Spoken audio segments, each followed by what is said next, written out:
Evo, imam prigodu i čast odgovoriti na pitanje o radu, liku i dijelu Despot benda.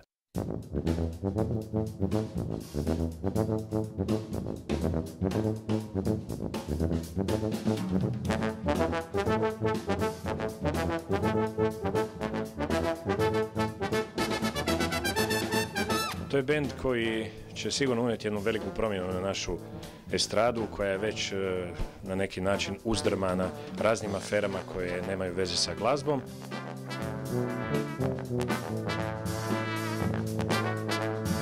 A pošto se oni bave iskonskom glazbom i uz to još i pušu, mislim da će sigurno unijeti jedan veliki preokret.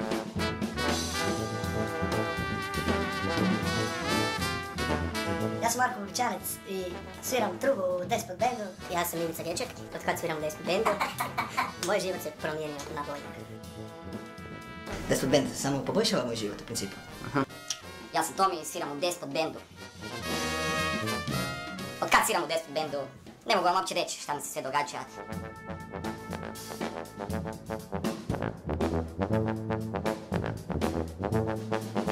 Despot bend. Jedan od najboljih bendova širom Europe. Njihova destinacija danas je grad koji se zove Ludwigshafen.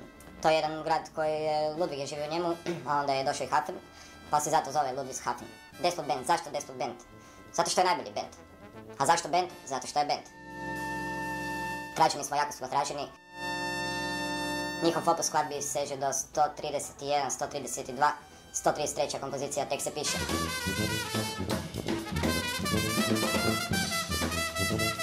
Jeste čuli kad za Despot bend?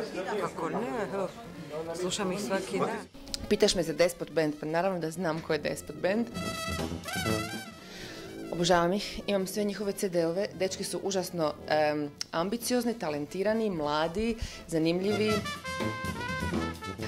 Naravno da ću ići na njihov koncert i da ću biti onako obožavateljica.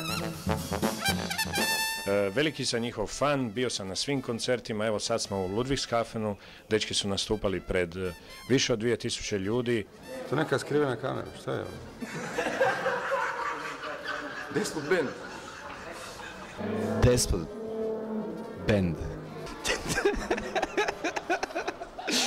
Ne, najsujači.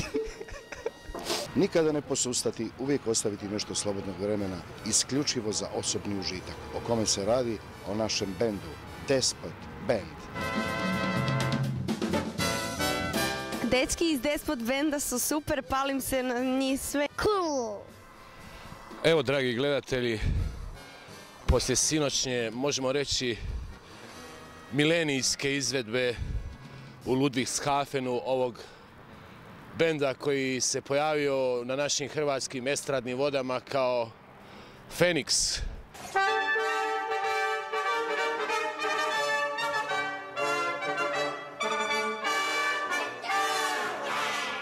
U ovoj učmaloj hrvatskoj estradnoj atmosferi konačno malo svjetla u tome mraku.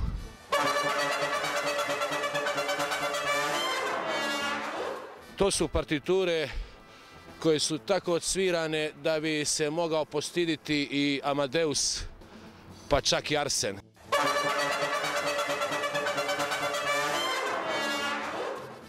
Ovim mladim ljudima imam osjećaj da su se zvijezde poklopile i mislim da ovih 1500 gledatelja koje je bilo ispunilo sinoć dvoranu, da nije moglo noćas spavati zbog toga.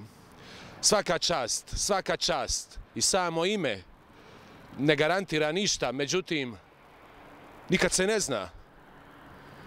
Moja poruka je i dalje ne pušite, pušite.